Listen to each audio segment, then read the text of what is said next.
This idyllic glade resembles a well-tended public park.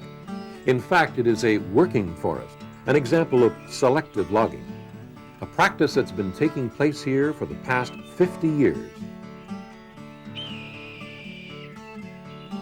Merve Wilkinson is the keeper of this forest known as Wildwood.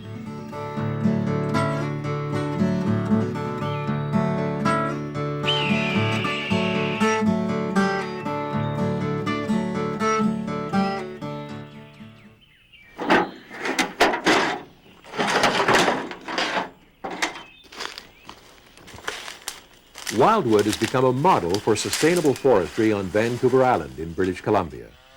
At a time when foresters and logging protesters seem unable to reach consensus, Merve Wilkinson and Wildwood have become a touchstone, showing that a forest can be logged and provide jobs while avoiding a dramatic loss of timber and leaving a variety of trees still standing.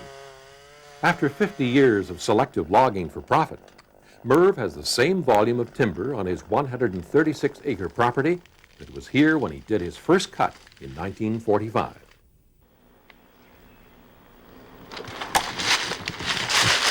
Oh, that one went down nicely.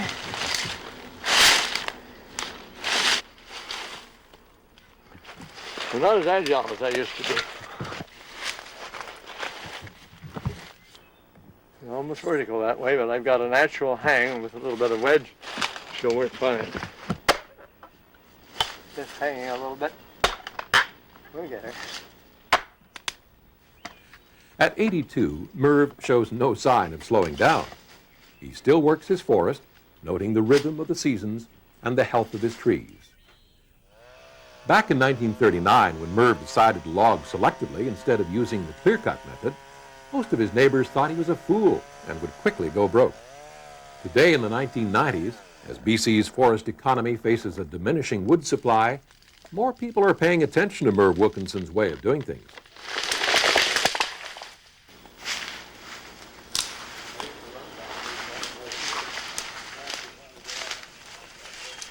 These students from the Eco-Forestry Institute in Oregon spend 3 weeks at Wildwood as part of their studies in sustainable forestry. They get the benefit of Merve's experience and knowledge and hands-on training as well. Here they've selected some trees to be harvested, and Merve evaluates the choices. That one is not big enough yet. That should be useful. Come back another 5 years, and there's a 4x4. Merve's experience and skills as a logger are an ideal match for these students. But he also has an uncanny knack of a good instructor. This tree, so the limbs off this tree won't do this one any harm, basically. They're dead most of the way up, so they'll break. Exactly, they'll break. So the tree goes down with a real minimum of damage. You look at the students come from varying backgrounds with different reasons for being here, but they all share a common concern for the future of the planet. Yep, little guy. See, we have a perfect age succession here in the circle. Just driving up the coast this morning, you look at all the landscape around you, and what I thought were trees and forests before don't even compare to what used to be here. That's why I brought my brother to Merve's this morning, is to see actually what the trees and the forest used to look like before.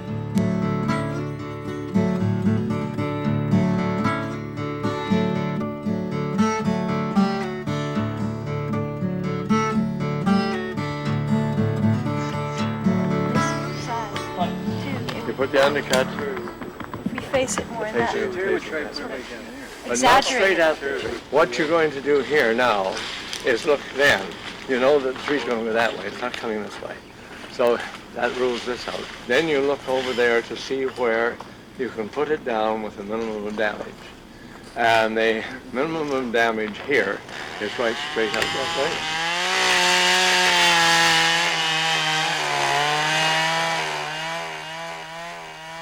Once a tree has been selected for cutting, the next challenge is to get it on the ground safely. This is Michael's first time falling a tree, and it's a big one. Oh, that's good. That'll help. With an emphasis on safety and the patience of a good teacher, Merve guides him through it. See, when I put that axe in, give it a reading, I've got it right where he wants it to go.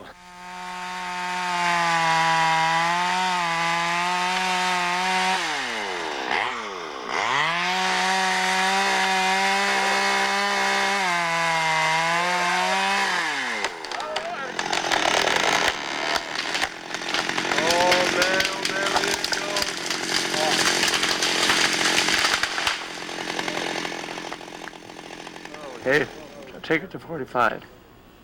Now see what happened when I did the first cut in 45? Oh, I see. See? Yeah, there you go. Yeah. Opened up the canopy and, yeah. And it's got its head up above the canopy. It's got its head above the canopy there. That's cool. See? So they look at That was basically your first cut. No. That's the first cut, 1945. Like, I've been coming here for over 20 years because Merve's related to my mother. Merve used to have a hard time convincing people that he was doing something that made sense. Now people are starting to see that he is doing something that's really needed. He's been practicing this type of logging way before anybody thought that it made any sense at all. A matter of fact, he was thought to be a little bit on the strange side, except that every year that the prices would go up and they'd figure, well, maybe he made a right decision. Maybe this year he's going to clear cut. And he never would because he said he liked to live in the forest. What surprised me most the first time I came out here was how Merve seemed to know every single tree, every rock, every bush on this piece of land, practically by name. And then he sees an amazing connection between it all. The birds to the insects to all the mosses and unlike any other forester I've ever known or spoken to, he sees it on a very long term. Yeah, very, very good. There's a growing demand for so-called eco-foresters, mainly because more and more private landowners are choosing to log their property selectively. Merve, Wilkinson, and Wildwood offer a unique training ground. His enthusiasm is infectious, and when the students leave, they carry with them his 50 years of experience and knowledge.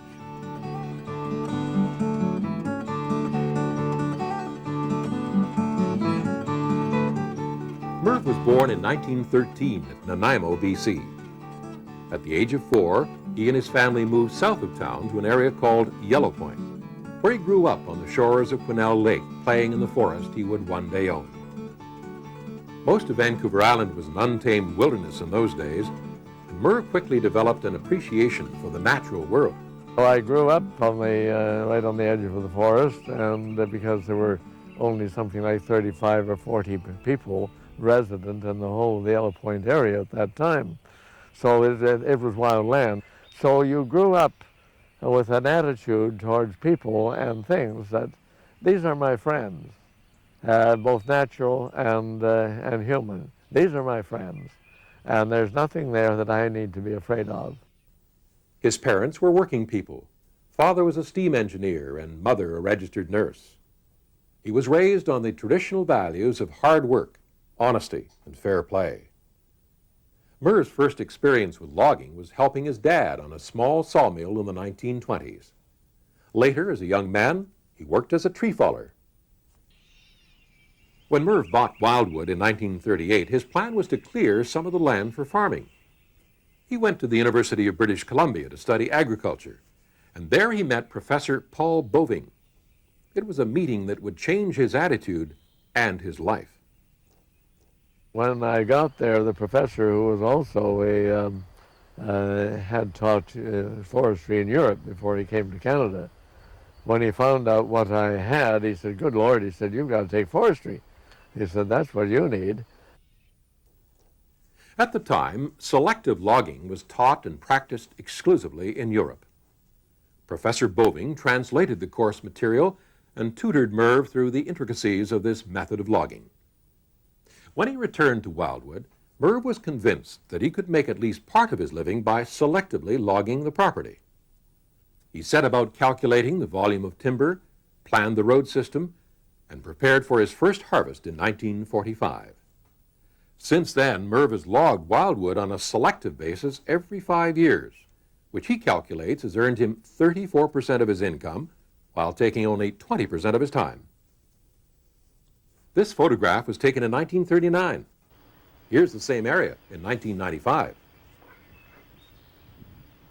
If you have a bank account and you only spend the interest on that bank account and never go above it, you're always going to have the principal. And it's the same in the forest. If you spend the interest, which is your annual growth rate, If you spend the interest, you always have the forest.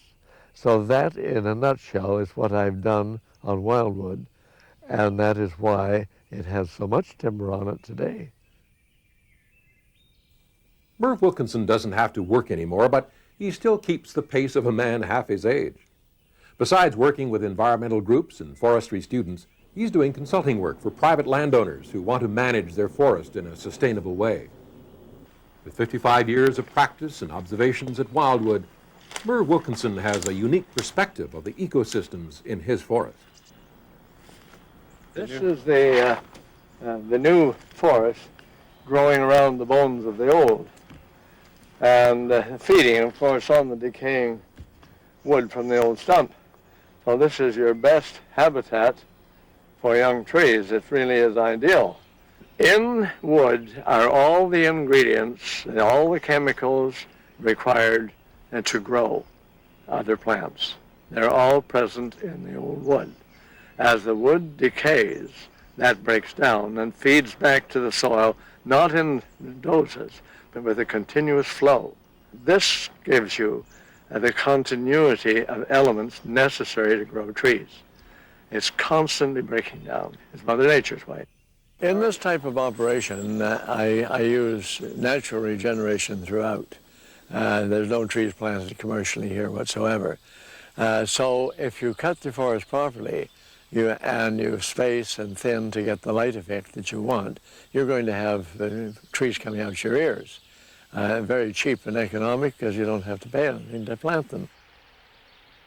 Okay, Steve, you want to do this big one next time? Okay. In the last 10 years, Wildwood has become one of the most analyzed 55 hectares of forest in North America. Scientists and students the world over have come to see the forest and talk with the man who has pioneered eco-forestry in British Columbia. Over the last few weeks, we've been doing a study on succession with my class in first year biology at Malaspina University College. We're trying to give the students some first-hand experience in studying succession in a Douglas fir ecosystem. Succession is the gradual change of species composition and of structure over ecological time. It seems ironic that we find the best plot in a late successional stage in a place where there's active forestry happening. This is a very good example of a fairly natural late successional Douglas fir forest. Nature throws enough pitch at it, gooey, sappy pitch, to keep the bugs out, and the tree heals. These students from Simon Fraser University are taking a master's program in resource and land management. As an introduction to their studies, they go on a field trip touring different types of logging sites, from the traditional clear cuts to selective logging operations. The thing about having the tour with Merve is that he sort of has this combination of somebody who's very folksy and down to earth, has a sense of the land that he lives on, and yet at the same time, I mean, a lot of our students come with some pretty sophisticated forestry backgrounds, and it's really fun when the questions get going with Merve, because it turns out that actually he has a very, very sophisticated knowledge of forest ecology, all aspects of forest practices, of course, of logging practices and forest land management practices. So for the students, it's just really a great catalyst to beginning their interest in debating and thinking about land use.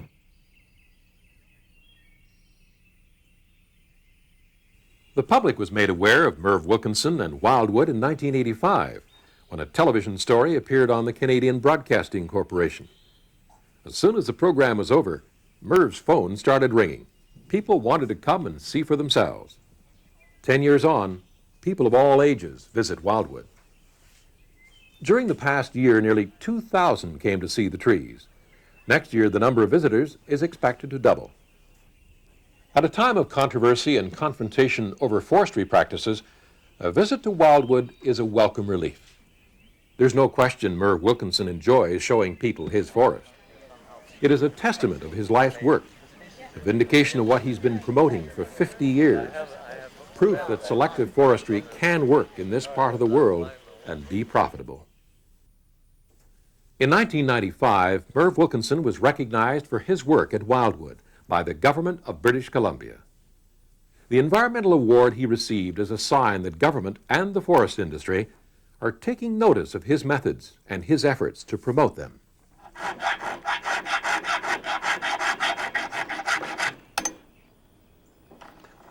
When I started cutting in 1945, this was a stand of completely uncut timber.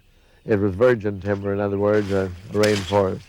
As the larger ones were cut out and thinned out, the younger trees have taken over as the greatest number of stems. So there is a big difference in the size of stems, but not in the composition of the forest. The fir, cedar, hemlock, and balsam have remained virtually the same in ratio. So the nature of the forest is now that we have smaller stems, smaller trees, and of course to get the volume, we cut more stems. But we have a far greater density of stems than we ever had before. So this has simply changed a ratio of sizes. It hasn't changed the volume in the forest.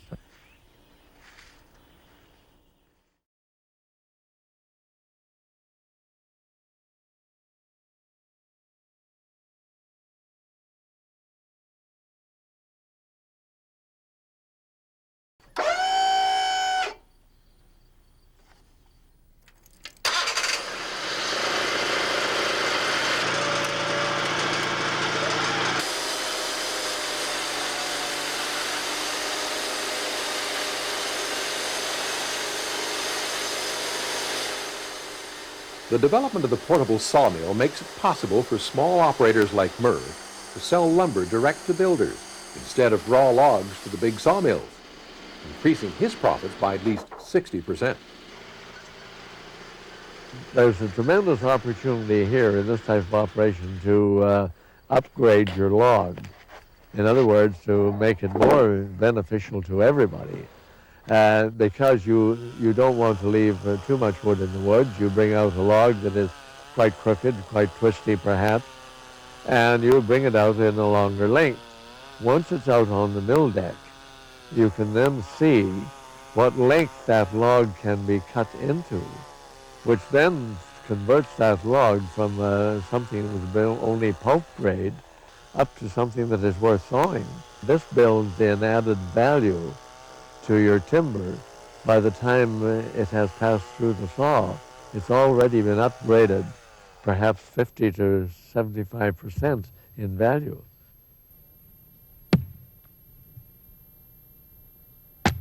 When Merve tackles this log, every bit is used.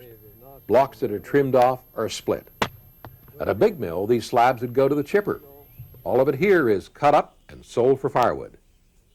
It not only increases his income, it decreases pressure on the forest for firewood. It's small business in the big forestry economy, but here, every piece of wood counts.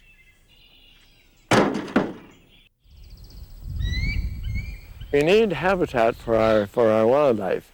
The squirrel, for instance, that cuts down the cones, that always stores more than he ever uses, is a valuable tree planter.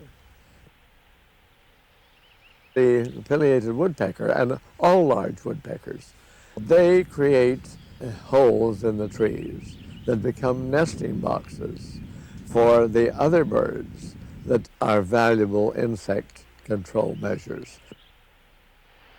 So it's all part of a great mosaic called the forest and sustainable forestry.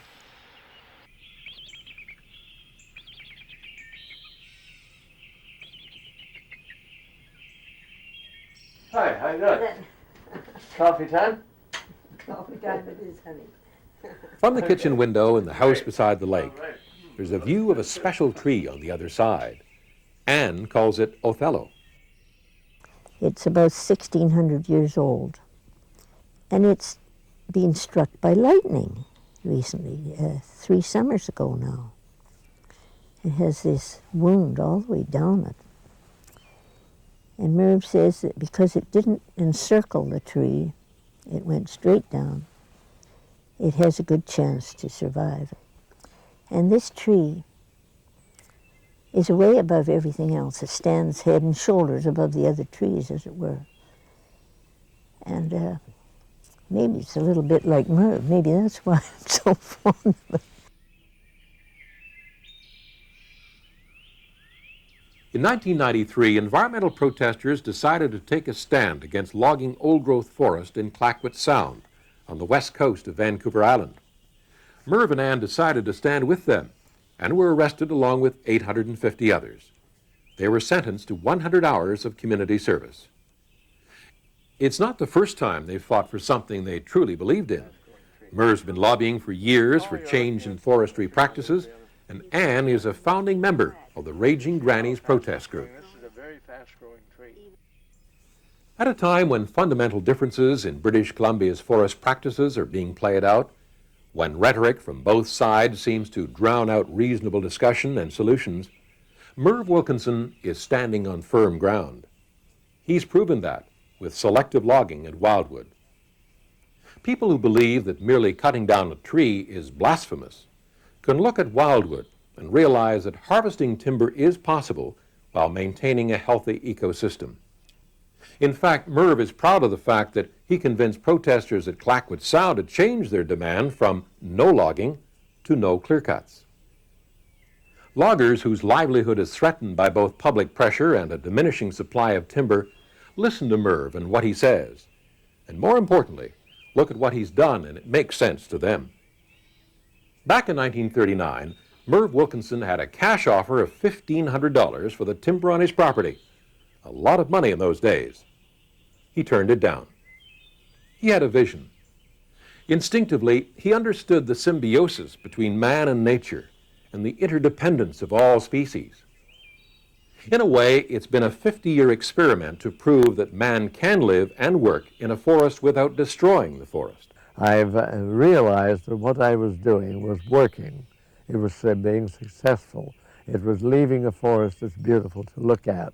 Trees growing very healthy, bird life, animal life, all of it is here. Now, that tells me something. It tells me that what I'm doing is basically good. This forest will carry itself through, and will keep on carrying itself through. There's no question about it.